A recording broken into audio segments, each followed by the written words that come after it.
My asshole is fucking burning. Alright, we're starting off there. I like that. Alright. Mike, I did the intro last time. With his Wingstop drink.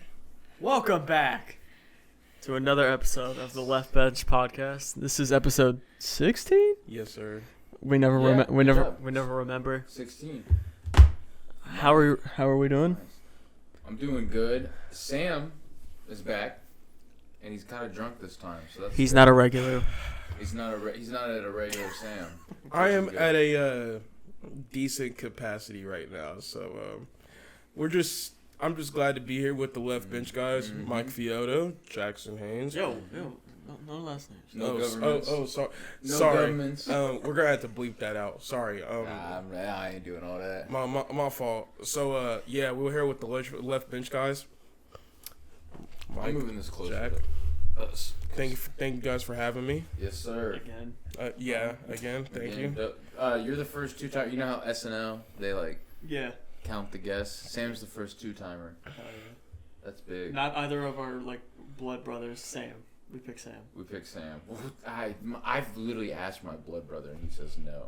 Like, all right, but you know he's never seen our pod. Well, fuck him. Yeah, literally. That's disgusting. Well, he was here yesterday. He asked him have you watched it yet? And He was said like, he hasn't seen one episode. Yeah, not even one episode. Bad vibes, dude. That's bad. That's bad kinfolk. We're not gonna call you out your full name, but you know who you are. You can't be doing that. You know who you know. Yeah, you can't be doing that. You gotta watch this pod. It's the best pod in the world. So today, one final NBA episode. Final. We might get into some summer league shit a little bit. But. Yeah. I'd say one final heavily NBA focused episode. Before we go back into football full swing. And then speaking of full swing, probably do some Mets stuff today too. Some baseball. I don't know. Some baseball stuff. Hey, Cincinnati played today. They win. Yeah. Do you know? I actually do not know, but they did play today. Sam, I got But I was asleep throughout They it. won. So They beat the worst team in the league by yeah, one. You're good. Some dude came up to me when I was getting some shoes, and he was like, "What kind of Reds we're gonna get today?" And I was like, "Well, I hope we get the good ones." And he was like, "Yeah, same here." And I was like, "Yeah, they're probably That's good. They're That's playing a good. shit team." I like that take. I hope we get the good ones. Yeah, so Let's play on the role, Sam. Yeah, play the role. You're a good role player. Yeah. Good shit. I do Sam's good. You know what? Sam really is our Draymond Green. Not too ball dominant, does the dirty work. Me and Sam are the Splash Brothers. Me and Mike are the Splash Brothers. Sets the moving screens. Sets the moving screens, gets away with it. I like it. Hits people. Anyway, kicks people in the nuts. We're gonna be we did an off-season NBA Finals combo episode last time, and this one's gonna be more of a draft pod. I want to focus on the draft. I think we had a very interesting NBA draft this year, for better or for worse. Absolutely. We had a lot of interesting moves. Pretty boring to start off. Just kind of outside of the Ace Bailey fall that we kind of predicted. Mm-hmm. Really, just everything went the same, and then the Pelicans swooped through and just don't know what they're doing. lost their minds, and then the Nets lost their minds all night. So that was fun to watch. Yeah, I don't know what. Let's just you just want to go over the. Yeah, so I actually have it pulled up, Mike. Yeah, I'm a prep dad bull. Oh fuck, I closed out. Prep dad boy. All right, prep dad bull. Hold up, I got you. Yeah, so. So how do you want to do this, Mike? Actually, do we want to talk about our guys or whatever? I don't. Or do you just want to go pick by pick? I mean, let's just go pick by pick a little bit. Okay. I mean, so first of all, I think we've kind of already first miss of the night. Cooper. I'm just kidding. We've kind of planted our flag on. Whoa. Planted our flag on him already. Wow, that was good. I'm good. Sam, you okay over here? You're breathing heavy. Did I? Am I? I'm very sorry, guys. You're When sleeping. No, I wasn't even sleeping. I'm on my phone, literally just looking at all types of draft picks. But yeah, sorry guys. I'm literally for some reason when I drink a little bit, I like to like breathe hard for some reason. I don't know. Guys, he's just nervous. It's okay. He's nervous, dude. That's it's your typical big boy stuff. Hey, it's cool. It's cool. I'm in the gym though. We've guys. all been there. Yeah, we've all been We there. all have actually. We've all been there. Anyway. Well, you know what? Let's not do pick by pick. I'll start off by like the picks I liked, and then my head scratchers. So, first of all, I want to, because Cooper Flag, obviously no-brainer pick. I want to talk about how important this Dylan Harper pick potentially is, because after watching him and just seeing how special of a player he is, if he hits his ceiling, it will be very dangerous for like 10 years in San Antonio. Yeah, and I think it allows like some flexibility with like their obviously they have 3 guards now. They have 3 like main guards that they're kind of wanting to go into the future with a little bit. I know De'Aaron Fox isn't as young as the other 2, but like he's still a younger guard. Mm-hmm. And you have the flexibility now to be able to run whoever you want and switch up the lineups a little bit. I'm not saying play all 3 of them at the same time, but maybe you do that. I don't know. Because you do have the tallest like demon in the league, so it's kind of you can throw some weird lineups out. I think there should be a lot of experimentation this year. Yeah. Because as you and me were talking about in the car the other day, Mike, Wembanyama's still coming back from a very scary injury. Should be on minutes restrictions coming out. Like maybe, yeah. And I just think you can't 100% expect to make the playoffs or anything. You gotta take it a little bit slow, and then let's let Harper get some run, Castle get some run. Just have them all play. I have a prediction that there's gonna be some De'Aaron Fox trade buzz at the deadline. I can see that because also he's also coming off an injury too. I think so. Yeah, he just doesn't like. I know this timeline stuff is oversaid, but if they knew they were gonna get the number 2 pick, they would not have traded for him. Because they kind of got potentially De'Aaron Fox 2.0 down the line. It could be better. Who knows? Yeah, it could be better. Yeah, so it's really interesting. But obviously they could also just fit together really well. And then the other one I want to talk about is that Carter Bryant pick. I love that pick a lot. I love that. That's one of my favorites. Man. Great. He would. There's a lot of. I could see him being a pacer, like in this like year's playoffs in the finals or whatever, like a pacer or Thunder, those type of guys, just 3-and-D, will hit 2 threes, defend his ass off, and then like have like a good driving bucket and then rebound. Like he's gonna be really important, and I'm glad that they got him because they're they could have gotten Thomas Sorber or whatever, just get Hanson Yang, just like these projects. I'm glad that they got a guy that like has like some flaws, but also like we just know who he is already, and I could see him in 2 years playing big playoff minutes. Yeah. So I'm really excited about Carter Bryant. Sam, I know you liked Carter Bryant. Bro, I was literally watching him in the summer league game against the Mavs, and he was clamping. Yeah. He was putting that boy Cooper Flag on chains. The broadcaster really say he's on him like bronchitis. That's good. Like that is some good stuff from the broadcaster. They need to take that broadcaster to the big leagues. Bars. Really. That's bar. But that is a bar. No, I think is it Richard Jefferson? I like Carter Bryant just off of like off the defensive end. Like that's really good for him. I think he's gonna really excel for him on the defensive side. His offense is good too, but I think his offense could use some improving. Even honestly, they just need him to be like a spot up 3 guy. Literally. And that's what the Pacers had. Like they just had a plethora of spot up 3 guys who played defense. Obviously, the Thunder have that to like a disgusting degree. Yeah. And I just think if you're the Spurs, you have to just be so happy about that pick because you're like, oh, like we're just stacking up guys that can play in the playoffs forever. Like just endless guys. They're trying to build that. They're trying to rebuild that dynasty they had once, and just keep certain guys forever. And I'm hoping to make sure they excelled in that. And they're off to a great start with Dylan Harper and with Carter Bryant, and I think it's really good additions to those teams. You got both offense and defense.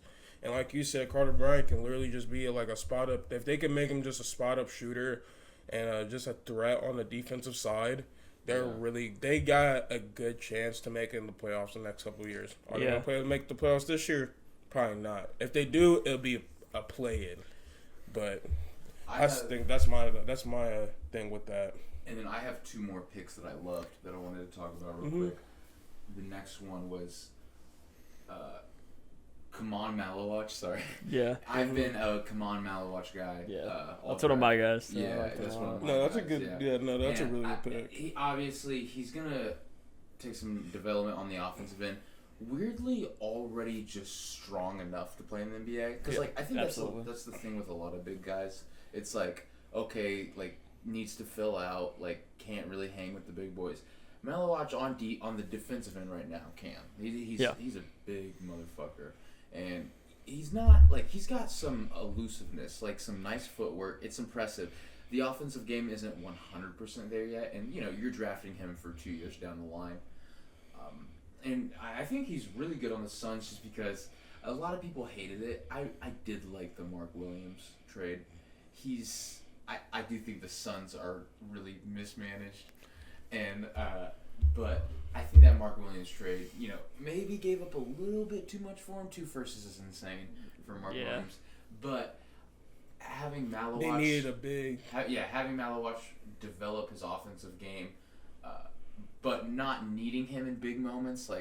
But I think Malawatch, say the Suns make the playoffs this year, and they're all in. So, but say they're the 8th seed playing the 1 seed. Malawatch, I could see him playing 15 minutes in a playoff series, 15 minutes a game in a playoff series.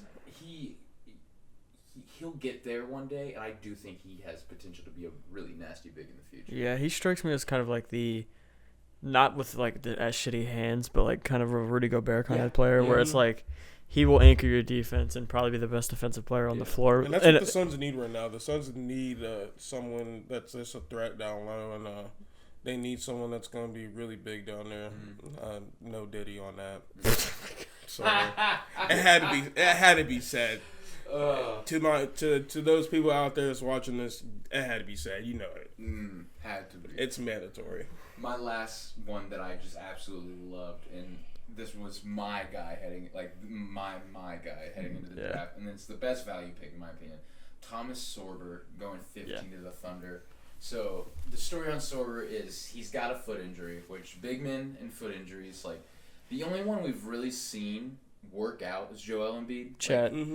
You're right. Chet was it a foot injury? He broke his foot, Okay. Yeah, okay. So Chet and Joel Embiid, but normally that is a death sentence. I think Greg Oden kind of had that. Obviously Sam Bowie, it's just a death sentence for big men. So I don't want to I want to preface that before anything. He could never play a minute in the league, but he has very beautiful footwork offensively.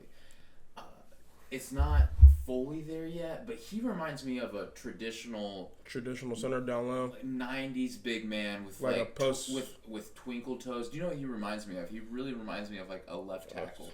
Watching a left tackle just work on pass pro. His feet are amazing. Defensively, he does need to fill out a little bit. He's a little bit skinny, but the fact that the Thunder got him is ridiculous because my thing with Sorber was okay, he might be 2 years away to 3 years away. I wanted the Pacers to get him when we had our pick. I was like, oh shit, I hope the Pacers try and get him as a potential Turner replacement one day. He's a little shorter, but he's 6'9". He's a little. Is Sorber 6'9"? Yeah. Really? But a little undersized, but we've seen that work. 6'9". Yeah, obviously there's been guys like that, but no, I really like him. And if he fills out a little bit more, because already I feel defensively, he has really good awareness. He kind of gets bullied sometimes, but beautiful offensive footwork. And he was getting I don't know if he'll ever be a stretch big, but his shot was developing. Yeah. It's really interesting. I think the thing about the Thunder getting him is really interesting because they have Hartenstein on, the massive deal, and they signed their big 3. Yeah, which we need to talk about after this. Which we do need to talk about. So they're going to be in cap hell coming, and their situation is going to be kind of like how the Chiefs were when they signed Mahomes, and they pick their spots, and they're like, oh shit, then you get Trent McDuffie on a rookie wage, you get Karl Loftus on a rookie wage, impact players. That's what the Thunder are going to need to start doing. So, like, okay, Kason Wallace, it's like your time. We're going to have to ship you and all this. So, Thomas Sorber really, you're hoping Chet develops into just a playoff center. But if you have to play him at the 4, and if Sorber, if you hit on that pick and he does develop well, he is that Isaiah Hartenstein replacement. You can ship Hartenstein with that contract. I don't know. Play Chet at the 4 or the 5. I mean, what? I said I almost play Chet at the 5. You would play Chet at the 5. I mean, 7-1. You're right. And defensively for sure. Especially, you're projecting he fills out a little. He needs to fill out a little more too, and his offensive game's still not really there. I feel like Sorber is a more traditional big man, I guess. But I think, he's not as tall as Hartenstein, but just kind of take it, you have him on a rookie wage and just kind of taking advantage of that timetable of Sorber on like a 4-year deal. Yeah. Being a rookie, so after, say 2 years, Sorber hits, you ship Hartenstein. And if Sorber is 75% of Hartenstein, which I think he can be, you have a cheap, replacement there. I think with that though, I think the main concern with Sorber will be is, he's kind of like a traditional center, which is great. Like we don't see those too many nowadays in the league now because the league is obviously evolutionized to shooting. Even as a big man now, like if you can't at least shoot a couple 3-pointers or a couple little middies, then it's kind of not going to work out. But that's like the main concern about traditional big man nowadays is like, will he be able to space out the floor? Because the Thunder, I mean, they like to shoot a lot too, but they also like to drive to the rim a lot. Like SGA, he's going to need that spacing. So, it comes down to the point, like, if they can use him as like a, you can't get rid of Isaiah Hartenstein and, ship him out. Use Sorber in there. Will he be able to excel a little bit outside, out the paint? But that's like something to look forward to because he does have the footwork. If he can develop the footwork into like a little bit of his offensive game outside, it'll be a deadly. Yeah, and I think if he more like you said, if he fills out because he's a younger player, obviously, and who knows, he might even grow a little bit. He might get closer to 6'11", something like that. Might be 8'2". Yeah, 8'2". Yeah, I kind of like him. He's kind of reminded me of like. Obviously a lot skinnier, but like a Zach Randolph kind of thing. Maybe he could play the 4, for sure. Where he's got the good footwork. He's still the project offensively a little bit. That Thunder team. Yeah. You would love if you had the kind of like, the grit and grind. Gasol, Randolph kind of thing. Yeah. Just kind of a real fuck you kind of play. Yeah, that's what I'm saying. Like which they have already with Dort, but pretty much. Another one. I'm about to say, what's wrong with another one? Exactly. You can't have two. Well, actually, you can't. They do have two. So you can't. I would say you can't have too many, but I was like, you actually can't. That can be a problem with it. Yeah, absolutely true. But no, Mike, that's a good comparison, kind of like to the Zach Randolph and what the Thunder do. Like they can. That's the really good thing about traditional big men is like.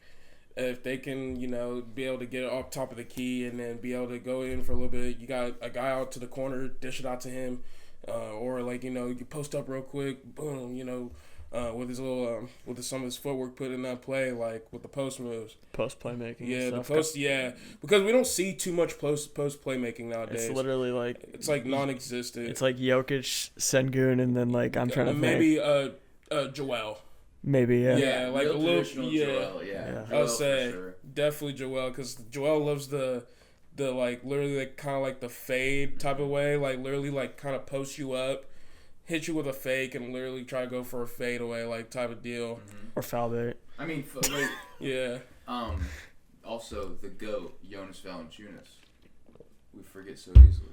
Oh yeah, he is staying, by the way. He's playing for the he's staying. Yeah, but before I get into some head scratchers, Mike, is anybody that you like specifically that you want to talk about? I know this is obviously like a very obvious one, but I do like the fact that the Jazz just said fuck it, even though you don't want to come here. Yeah, we're taking you, Ace. And then he did, and also I do want to get into his thing.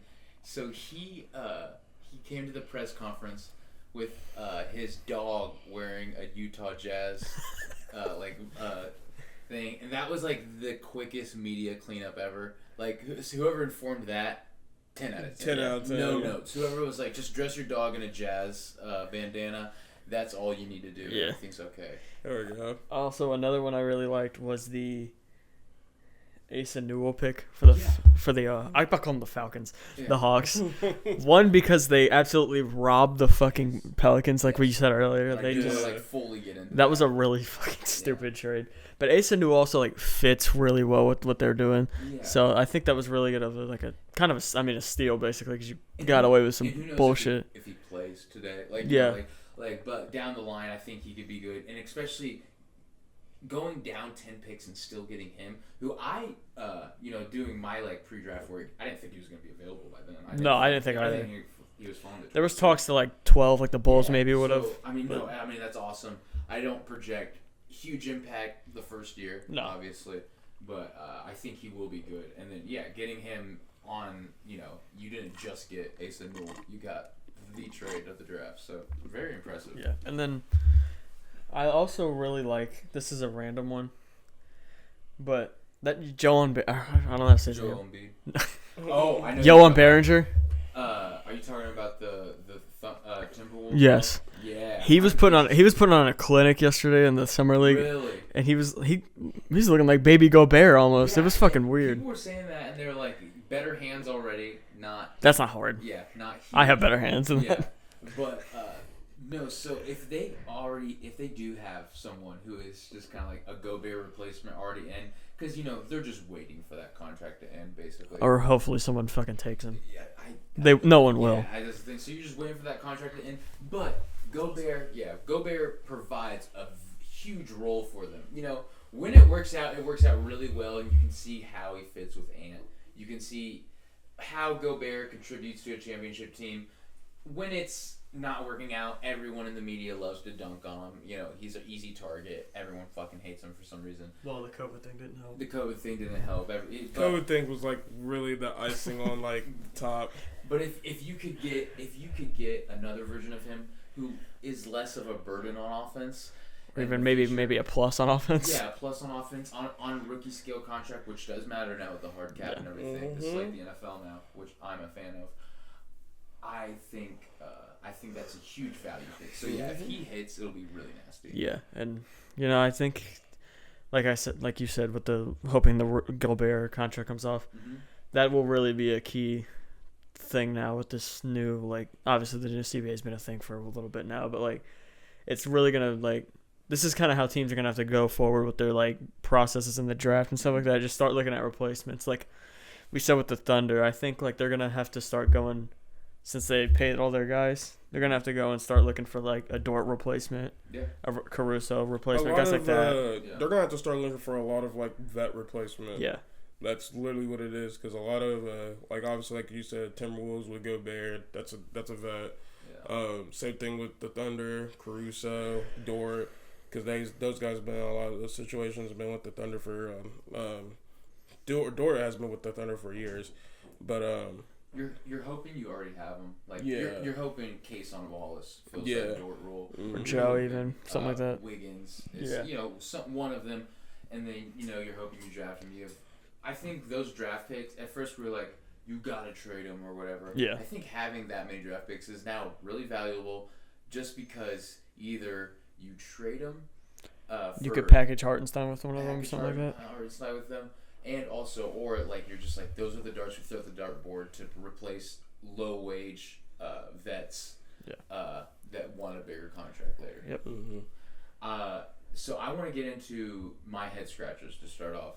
I have. Wait, Sam, do you have anyone you liked? Oh yeah. He's part of this too. I'm sorry. No, you're good. I did actually. So. We can talk about Yakachunas, the Heat guy. Yeah, I'm about to say Yakachunas got.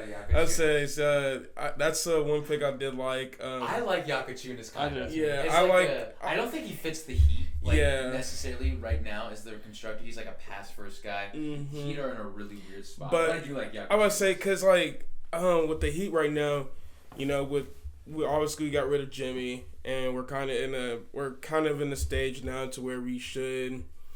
I'm not saying we should clean up house, but it's kind of getting to that point. We just got Norman Powell. And, we should start with Pat Riley. Yeah, honestly, I'm sorry. No. Hey. Oh, whoa, come on. Who said that? Come on. Hey, who said that? But we're at a weird point in our, franchise right now to where, our main guy, and this is no shade, but our main guy's Bam, and like Bam's good. Don't get me wrong, Bam's probably like top 15 big men in the league, but that's That's not that hard. but it's something that we're not looking. That's something that we don't need. We need a guard. He's a little higher than top 15, his Sam. offensive development. His offensive development has, top 10, has but staggered the past 2 years. yeah, and like Tyler's such like a and this is another no shade, but Tyler's like such a hit and miss throughout the season. Like it's whether it's injuries or inconsistency. And they I mean, defensively, everyone just went at him. It literally, As they should. Yeah. Yeah, and it's just like you can't. Your offense has to be so ridiculous to the point where that doesn't matter. You have to be like a Jalen Brunson You have almost to be Dame Lillard. Yeah, like it can't. And he's really good offensively, but he's not good enough to be such a. He's not an All NBA player, is the point. So like it's kind of. And like so, being a defensive burden like that really matters. I really like Epichunas, 6'5", 205. It says here, point guard, more of a pass first guy, not really a scorer, which. That might be a good thing, keeping guys, Hero off that. We need a facilitator. Those are also guys that you want to keep around in every iteration of your team. Mm-hmm. Or if you're the Nets, you take 5 of them. Yeah. And, that too. Yeah, that could work. You kind of like, you want guys like that around, no matter if Hero's on the team or Norman Powell. Like those are the guys that want to play. Like that's why Halliburton's just like just gotta fit in so well. Sometimes LaMelo Ball is a really good pass first, and you're just like, okay, you could plop him in anywhere, just because he has the court vision ability. Those are guys. So I do like Yakachunas. Anyone else, Big Bo? An obvious one, obviously, like two obvious ones actually. Ace Bailey and Cooper Flag. I think. Wow, real. Sorry, I thought that was. Go getter, Sam. Yeah, sorry. It's just like the two I really liked. I'm very sorry, but with Utah, Utah's kind of like they're kind of in like a spot too, to where like they're just looking for. I guess they're looking for like their next star. They're kind of like staggered. Take the swing. I like it. Yeah, like so. And also getting a safer player in Walter Clayton. I feel like also just kind of like. Obviously, I love him, but that was one I liked a lot. And then, obviously, like I said, the other one was Cooper Flag. Just because it's crazy because with the Cooper Flag trade. Well, not the trade. Sorry. Okay. with the lottery pick. When they traded Luka, they got the lottery pick out of him. And then like last year or like a couple years before that, when Lakers got AD, they got the lottery pick out of Zion. And then so on forth with the LeBron and LeBron going to the Cavs, and then they got Kyrie. Same thing with Chris Paul. Going from the Clippers. The history of it's very weird. Yeah, like that's like that. NBA, that's what I'm talking about, man. Mm-hmm. We're come on, man. So the Suns are gonna be the first pick next year. Ooh, I like that. That's what I'm saying. Like we could see that. Or the Bucks, depending on if Giannis gets. I watched a couple of summer league games with Cooper, and it's with the Spurs. Damn, you were with him. Sorry. I'm fucking sorry. E40 and Cooper Flag front row. But no, I literally watched a couple summer league games, him versus the Lakers and the Spurs, and his offense definitely has got some like work to do, and at a high level. Defense is kind of there though. Yeah, defense. Impressive. That's what I'm saying. That's what he was for. Yeah. I feel like defense is definitely there. Shit, he had 30 today. That's what I'm saying. So like, I think the way that's gonna go for the Mavericks next season, going into next season, I feel like he's gonna be one of them. Start out early. I think he's gonna be one of the guys they're gonna be looking out to. Yeah. But because Kyrie's still gonna be out, AD's probably gonna be still kind of a little bit staggered. Hey, but don't worry. Yeah. You got D-Lo. Yeah, you got the ice. God damn it. Yeah. They're just reloading them, huh? He's gonna have to work on them. But all jokes aside, that is like Best case scenario though for the Mavs, if he is like, if we're the merchant. if you want him driving, Yeah, want him no, I'm on kidding. the line. That's really good. Yeah. I want to get in my head scratchers real quick. Go ahead. So I have two players that I really like, but it's more of like the draft position. Too high, yeah. So no, not the position, the places they were drafted. Oh, yeah. So the first one is I really liked Con Knippel heading into the draft. I don't know how I feel about him going to the Hornets, just because I feel like they're still trying to figure out an identity. I really wanted Knippel going to like a team where it's like, okay, his role's set, because he fits kind of anywhere. He's kind of like I see what you mean. He's a spot up shooter, really good at catch and shoot. But I feel like I don't even know, like with Brandon Miller, LaMelo Ball, Miles Bridges, I don't know where he kind of fits in. I think defensively he's also could be attacked. Put a fucking stinker up yesterday too. Did he actually? Yeah, I mean, so he 3 of his 5 points were free throws. So. But yeah, I just I see him as also he's 6'7". He has potential on defense. I think he can also do a little bit of creating too. Like but you can see the potential of it. I'm just really confused about where he fits within this offense outside of just someone that just kick out shooter, which has his place. But I want more from him because I think he has the potential to do more. I don't see it. With the Hornets. Yeah. Well, I don't see it with the Hornets with anyone, but I think they really just were going best player available there. Yeah. And I think okay, so Ace technically would have been best player available, but you have Ace already basically, and Brandon Miller, so that doesn't make sense to me.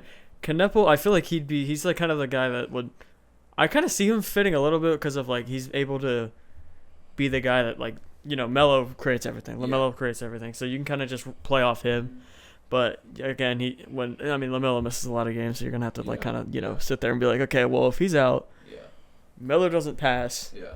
Knippel can't really create well, and now you're just kind of like back to square one. Maybe Trey Mann picks up some of that, but I can't. I do think Knippel does have like creator potential. Obviously, that's why they took him at 4th. Yeah. Because he's already, he already has a role carved out from what it feels like. He feels like a Klay Thompson. One of the best catch shooters we've seen in the draft in a while. Yeah. But also he's 6'7", and he's not a complete bum on defense, and there's potential there. Yeah. I'm curious to see it. I really like him. I hope we just don't look back in 2 years and be like, damn. Well, he wasted his first 2 years, and now he's like on the Clippers on like a vet minimum. But, like Frank Kaminsky again. Yeah. Like, and then the other one I want to talk about. Into the G League. I really like Colin Murray Boyles. I love his game, and I think I don't see any future where he has a spot on this Raptors team. They're a fucking mess. They're a wing. They're literally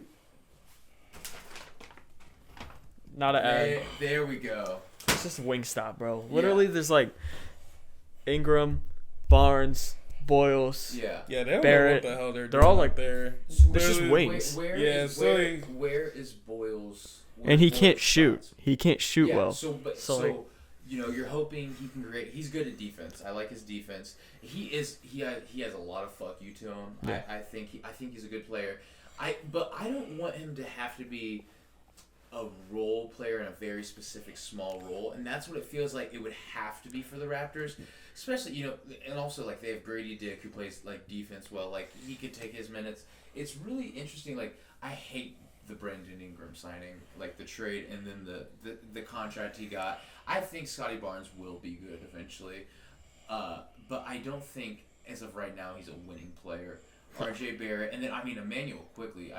It's this overpaid. Year or bust this year. Overpaid too.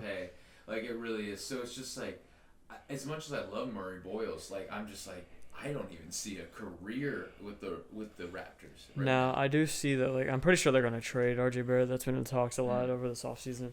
But again, like you're still blocking him. There's still 2 other guys ahead of him that are like kind of gonna take that spot. Yeah. And he's not a shooter, so you can't slot him in with a lot of these other. This team also is like one of the higher. I think it's like one of the highest paid like starting 5s. Yeah. Just in general. So like that's another issue that they're gonna run into, which he might just end up being a replacement for someone, but that'll be already like 3 years down the line. Toronto, you need to get your shit together.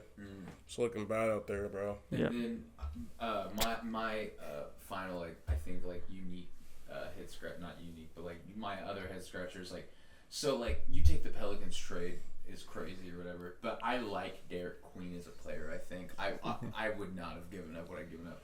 I don't see it with Jeremiah Fears, honestly. I don't think he's a good enough shooter to be this really small, skinny guard. I think right now he just doesn't play defense at all. I don't see it with him. Maybe his shot improves. I think he's a good shooter, but I feel like to be as little as you are and as ineffective on defense as he is, I just don't see him making an impact like that. I mean, I see the upside a little bit. There's upside. There's obviously upside. I mean, there's upside with everyone, but it's kind of just they're just that's a weird team. I don't even know what to say. I liked Derek Queen heading to the draft, and I thought it was an overpay. But if you just looked up back and you're like, oh, the Hawks got Derek Queen, I'd be like, oh damn, they overdrafted him at 7, but that's fine. And they're like, no, they got rid of him at 13, and they took Jeremiah Fears at 7. I'd be like, I don't know. Kind of a hit. I don't know. I just don't see it with him, I guess. But maybe he'll prove me wrong. Like you said, shooting is high variance to where if he's a little better at 3-point shooting, then I look like a fool. But it's just I don't see it with him. Mm-hmm. And like you said, them being such a chaotic franchise right now probably doesn't help his. Yeah. One of my question marks was just the Nets in general. Yes, I really don't want to just pick out a player. Yeah. But they just kind of went with let's take every white Jewish guy in the draft. Yeah. So it was kind of a weird. I'm not trying to say anything. I'm not getting into religion. But, it's just a weird draft. I don't even know. They took Ben Seraph. Danny Wolf I actually kind of like. He doesn't play defense, but he's got some offense that I watched him yesterday. He was looked kind of fun to watch. The Nets right now they're just loved if they took Murray Boyles instead of Igor Dimmick. Yeah. Because I could see a spot for Murray Boyles eventually on that team. Yeah. I don't get me wrong. I don't I think Yegor Dimon has potential. He's a 6'8" pass first guard kind of. A lot of people were like, "Oh yeah, he also just sucks at basketball," which could be true too. That's the thing with the European players. You can't tell. He doesn't have ridiculous court vision, but just enough. So he's a high variance player, but I do think they overdrafted him. And then it's funny they got all these pass first guys, and then took Michael Porter Jr. Oh, geez. It's literally just this is gonna be literally just top of the key, the point guard. Yeah. Cam Thomas, Michael Porter Jr. In the corner or just wherever, a center, classics can't shoot, and then just some Danny Wolf probably. Yeah. So they don't even got any. Mike and Jack, part 2 on. All right. We had a crazy catastrophe with Mike's MacBook. Yeah, it said it was at 50% and then died. Yeah. And now it's at 80%. Yeah, exploded, I don't fucking know. And nothing even happened. Mike couldn't do nothing to stop it from dying. Mike couldn't do nothing. We were talking about the Nets when you died. Rip. Yeah, I still I think we were almost done with the Nets. Basically, we were basically just they're gonna pass to Michael Porter and Cam Thomas a lot. Yeah, and there's not gonna be any passing after that. Yeah. You get it to the ball, get it to one of them. It's 50 for one, 50 for the other, and then you're probably gonna lose by 30. Now, can I do one thing that no one's doing? I want to go in defense of the Nets real quick. I know. I'm a saint. Really? I just real quick. In the. This dude over here trying to say that. In the terms of I always talk about with quarterbacks, throw as many darts at the dartboard and see if one hits. I do like Nolan Traore. I like the idea of getting a bunch of pass first point guards, and what if one fucking hits? Yeah. That's a valuable piece to a playoff team. You're in the East. I just feel it wouldn't be crazy if they're 2 years away. And like if one of those guys hits 2. Well, that's the East. Yeah, it's the East. Yeah, and it's just like it's not it wouldn't be unseen, you know. Yeah, I mean, it's like you're just really banking on like one of them to really be. Exactly. But yeah, you shot on fucking 5. Well, 3 of them are players. Yeah. Yeah, so it's just like, you know, They're maybe their eggs in all one basket. Maybe one of them hits, and then you have a very important piece on a playoff team. Yeah, I just don't know because it's like you already had Cam Thomas is already a guard. He doesn't pass, but I know. But I don't see him in their future.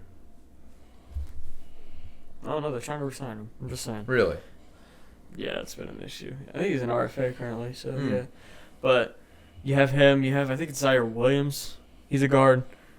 You draft Devin. He hasn't shown much. I know, but still, him, Traore, Demon, and now Seraph. You know, I think it's just like Sam said, and you're just throwing all your eggs in one basket. So, who knows? It could hit again, but it's also the Nets, and I really don't have any hope in them. They've never shown me to be able to like develop. The only thing they screwed up when they went for, you know, obviously the big 3 that didn't work out and only played like 50 games, but I think it was 20 altogether. Was it 20? Yeah, it was like way less than that. It was like 15 or 20. And ever since then, and they got rid of them players, ever since then, they've been in a weird spot, picking up, you know, they picked back up D'Angelo after he left, after they traded him to Nets again, and like they just been in some crazy spots, and they put all their eggs in one basket before, and it looks like that's what they're doing again. That's a 3 count on that. Yeah, that term. So there we go. Hey, so you know, Draymond Green. Yeah. Mr. Consistent. 6.6 rebounds, 8 assists, and 5 fouls. Hey man, I'm just saying what's looking like to be true out here in the Nets culture. But hey, I mean, Nets culture. Why not get a whole bunch of pass first guards? You're already down the drain anyway. What are they gonna be awesome? Yeah, what? You guys gonna make the playoffs with that? Yeah. He's gonna look at the Spurs. But no, one more head scratcher I want to get into. This will be my last one. And I don't have a problem with what he did, but the Noah Esenge pick. I mean, I just don't see a world where he contributes to the Bulls. He feels like he's 2 years away from being 2 years away, and this is the fucking Bulls. I was just like, what will they even be a team by then? Like, what is this gonna be? Josh Giddey's 30-year-old season? No, he'll be like 20. He'll be like 30. He'll be like what? 26, 27? In 4 years. 27? Yeah, he was one of the younger players in that draft. Was he really? Okay. He's 27, or he'll be 27. Okay, but either way, I just don't know. Like, if this does work out, and then also the Bulls themselves are just not. They're just a mess. Weird. That whole front office is a mess. Which, Mike, when we start streaming in Indy, like when we start doing our franchise rebuilds, and not inviting Sam, yeah. Video game shit coming soon from LeftBench. Guys, you see how I be catching strays out here for no reason? Strays. This is after the multiple years of abuse in high school. I'm just getting back at it. But right. We should do the Bulls. We should try and fix the Bulls, Mike. Yeah, good luck. Yeah, that's what I'm saying. They're such a mess. We're going to do it. I'll get the Nets. Bulls front office. No, you were doing it together. I know, I'm fucking with you. To the Bulls front office. You guys are not my favorite team, but let me tell you guys this. You guys need to also, like, you're another team that needs to get your shit together, dude. Sam, you still got the tag on this bitch? Yeah, bro, because if I ever want to sell this bitch, maybe I want to, you know, shit. That's so funny. Shit, man. Exposing a tag in the middle of a pod is crazy. Yeah, like Mike. shit. I That's mean, crazy. Yeah, like Mike. come on, Mike. What the hell? don't be in my business, Mike. Hey. Hey, I'm sorry. I'm stepping over the line. Hey, if you guys don't know what kind of jersey this is a Ken Griffey jersey. All right, Mike wanted to just put me on blast over that. So. Sam doesn't watch baseball. I'm getting into it. Don't let him don't let him, Mike. Just because. Sam, who they play today? Mike, that's not the point. That ain't the point, Mike. The point is, Next, keep going. Let's get out of this. What else were we trying to get into? Oh, you want to get more into the Thunders? No, we are kind of really. See, you lost the whole point, man. You see, that's what I be talking about. I mean, so yeah. So this is Sam's last episode. We could talk about the signings. I mean, really, just all we can say is like, wow, damn, fuck, like that's awesome. Like, it's gonna be harder for the Thunder in the future. I mean, we kind of went into it about what they're gonna need to do when I talked about Thomas Sorber, but I mean, congratulations. I think well-deserved contracts. I don't think it's dumb. Chet, I feel like it's overpaid. Yeah, I think Chet's he's more not worth $50 million. I think he's more of the projection. Because contracts aren't what have you done, it's what are you about to do. Mm-hmm. Yeah. Like, so, you know, I think that's a pretty good bet on Chet. Whoa, there we go. Rhyming. But, yeah, I like the contracts. I really like Jalen Williams, obviously. That one, yeah, I'm more like... I love the Shea, because it's like, for an MVP, it's like the fact that Devin Booker already surpassed him money-wise. You're just like, okay, I feel pretty good about that heading forward. So, I like the moves. I like that Presti learned his lesson from losing his big three, just being like, oh, that's not happening again. Like, no matter what I have to do, I can't lose this. So. Yeah, and he pivoted, also just like took losing those big three and turned it into this anyway.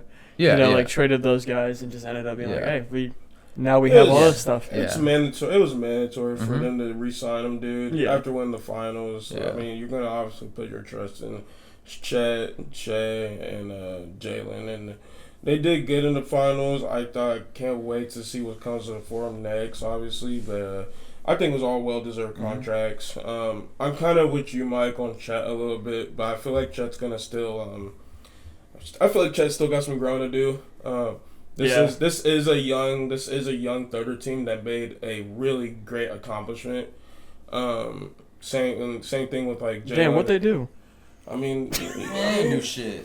I mean, what'd your team do? Your team got out, man. I'm fucking joking. Shit, man. I mean, our teams got out. We gotta get these boys some respect, Mike. I was fucking around. Listen, you got swept. I don't want to hear it. Mike.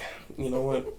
Let's just keep going. This isn't part of this. Sam lit did a bit. He's a little fucked up. Sam lit. He gets a little aggressive. Anyway, I mean, anything you want to cover, Mike? Yeah, Mike. Anything you want to cover? You see how I be throwing shots out, and then it comes back on me. Dude, this just got hostile. You're on a tee right now. If you guys watch this, you guys see I haven't really been doing shit. Like, I've just been kind of being a good boy. Like, guys, you're getting an insight on how high school was for me. Yeah, like it's mud good. It's mud good, man. We have someone who's drunk. Mud? We have someone who's drunk and someone who's emotionally drunk right now. Mike's getting out a bunch of trauma.